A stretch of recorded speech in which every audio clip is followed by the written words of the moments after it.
dua almarhum mamangu. Mwenyezi Mungu amrahamu na amrudishie adhabu ya kaburi. Alifariki tarehe 31 mwezi wa 12 mwaka 2002. Kwa hiyo mpaka kufikia leo hii ni miaka 23.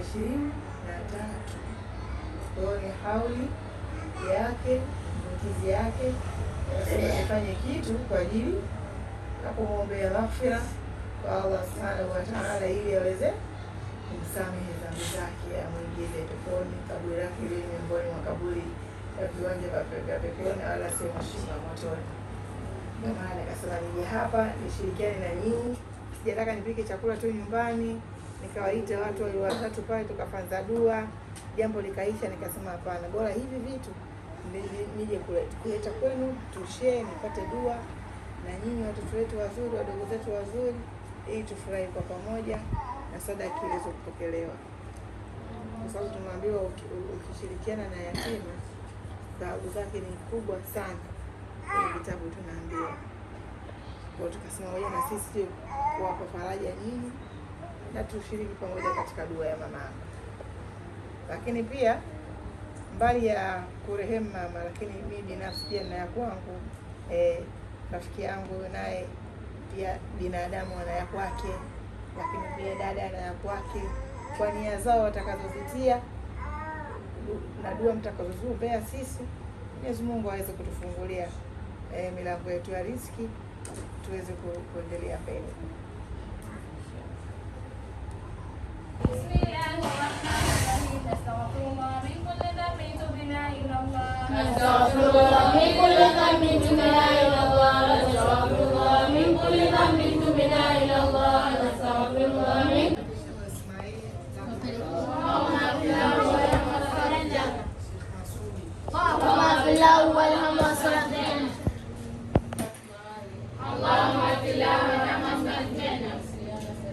Allahumma fil awwal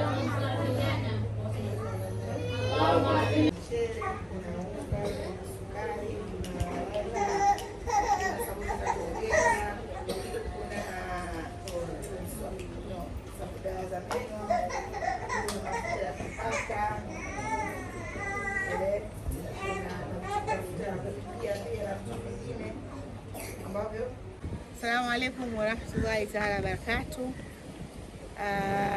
Kilichonifanya nije hapa ni kwa ajili ya kuja kumfanzia dua marehemu mama yangu, lakini pia na mimi mwenyewe na madhila yangu mengi kama binadamu. Kuna mambo, kuna wakati vitu vinakuwa haviendi sawa, kwa hiyo unapaswa tumkimbilie Mwenyezi Mungu kwa ajili ya kuomba faraja kwake, kuomba msaada kwake, kwa maana hakuna apasai kuabudiwa kwa haki isipokuwa Mwenyezi Mungu.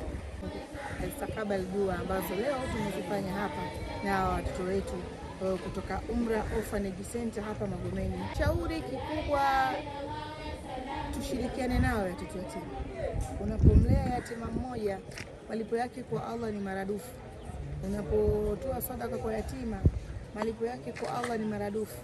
Mimi na familia yangu leo tarehe 31 tunauaga mwaka 2025 tunaelekea 2026, na tuliona sio mbaya tukija tukajumuika na watoto yatima tukafanya dua, tukamkabidhi Mwenyezi Mungu yale tuliyokosea, tuliyofanya vizuri, yale tunaomba tufanyie zaidi, tumeyakabidhi hapa kwenye dua zetu, na tuna maombi kwamba Mwenyezi Mungu atatupokelea yale ambayo tumemuomba, na tunatumaini kwamba 2026 inaenda kuwa nzuri sana.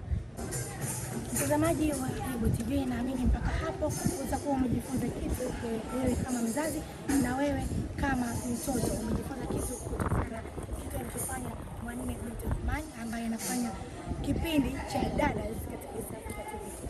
Naamini utakuwa umejifunza kitu. Hadha, assalamu alaikum warahmatullahi wabarakatuh.